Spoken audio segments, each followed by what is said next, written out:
Ça a été vraiment un moment hyper sacré avec mon père, pour lui qui ne l'était pas, mais pour moi oui, de papa, je vais raconter un bout de notre histoire, est-ce que tu veux bien monter sur scène avec moi?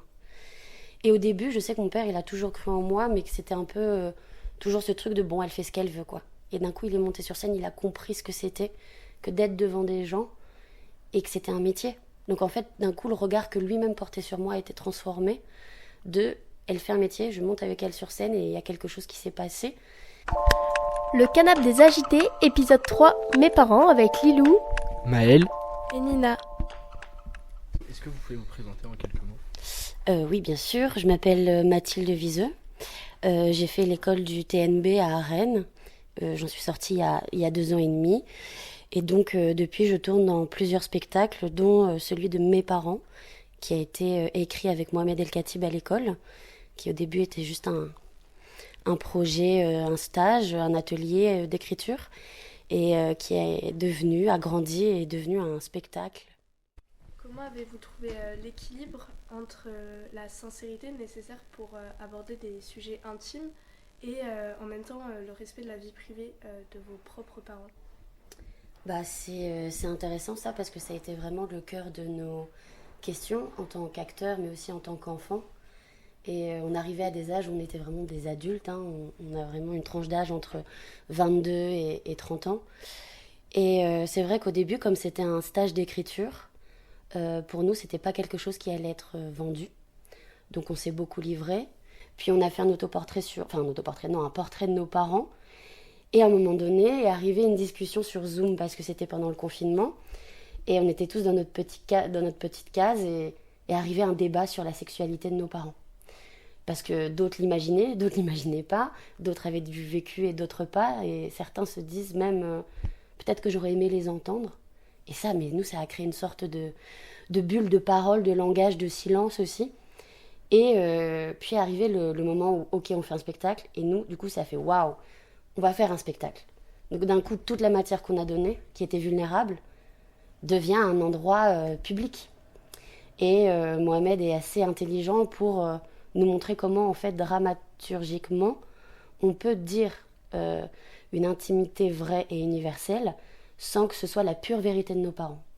Donc en fait, c'était presque une sorte de dentelle de moi, je veux bien me livrer. On trouve le moyen, par exemple, de l'imitation, de la caricature, ou de dire les choses à l'inverse. Et en fait, il a fallu que nous, chacun, à un endroit intime, on trouve l'équilibre. En dire sans trop en dire. Et Mohamed, il savait quoi. Il nous a vraiment appris à mettre en scène nos paroles intimes. Et justement, dans cette optique-là de cette pièce, est-ce que ça n'a pas été trop compliqué d'allier la fiction et d'être aussi vraisemblable avec la réalité de vos parents? Non, parce que vraiment, on est très protégés. Mais il nous a fallu le jouer devant beaucoup de gens pour comprendre que c'était pas dur ce qu'on disait de nos parents. Que en fait, les moqueries qu'on a, parce qu'à un moment donné, on s'est un peu lâché sur les parents, quoi. On a vraiment beaucoup donné. Et quand, en fait, le moment très dur, je pense que je vais parler par expérience, quand nos parents sont venus voir le spectacle, on n'était pas bien parce qu'on s'est dit qu'on allait vraiment vendre leur âme au diable. Et en fait, pas du tout, parce que c'est vraiment le regard qu'on porte sur nos parents à une telle époque. Et donc, eux, ils ont vu que les moqueries, c'était plus de la tendresse, de j'essaie de vous raconter comme moi je vous vois en tant qu'enfant.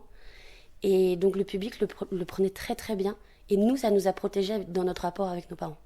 Parce qu'ils comprenaient que c'était du théâtre. Justement, Mohamed El Khatib, il mentionne l'idée de creuser sa propre intimité à travers le processus de création de ce spectacle.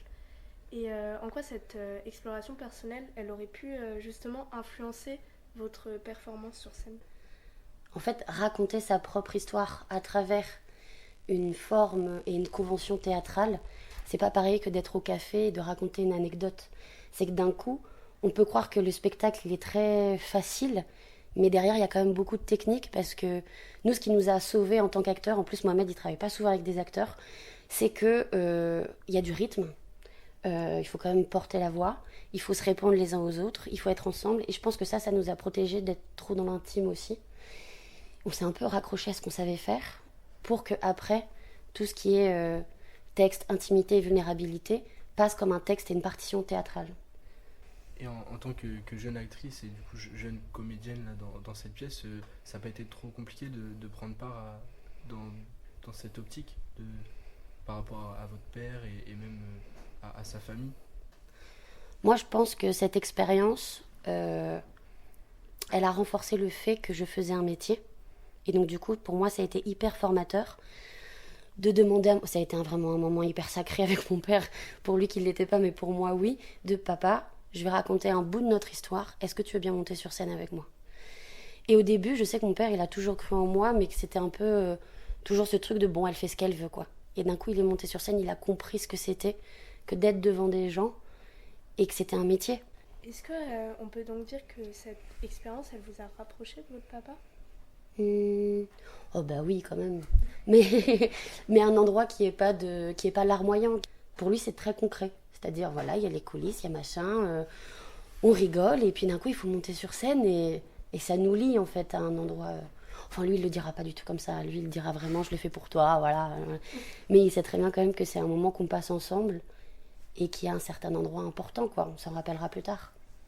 Donc oui, ça a créé un lien invisible et innommable dont on ne parle pas, mais on le sait. Et qu'est-ce qui la rend unique, cette pièce?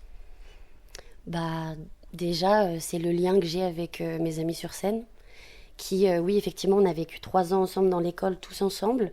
Et quand on est sorti de l'école, on a joué ce spectacle, et il a continué à jouer. Et c'est en fait le moyen de garder du lien.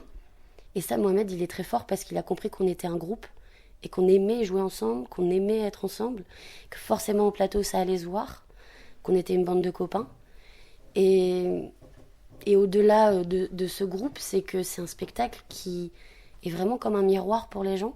Ça crée une émotion assez forte, autant dans le rire que dans la tendresse, que dans l'émotion que ça crée. Et on est là genre merci, c'était trop chouette de se rencontrer, et puis c'est fini. Et ça peut aller dans tous les théâtres, dans toutes les villes, dans tous les villages. Quelles leçons ou souvenirs vous pouvez emporter de cette expérience de mes parents une fois le rideau tombé?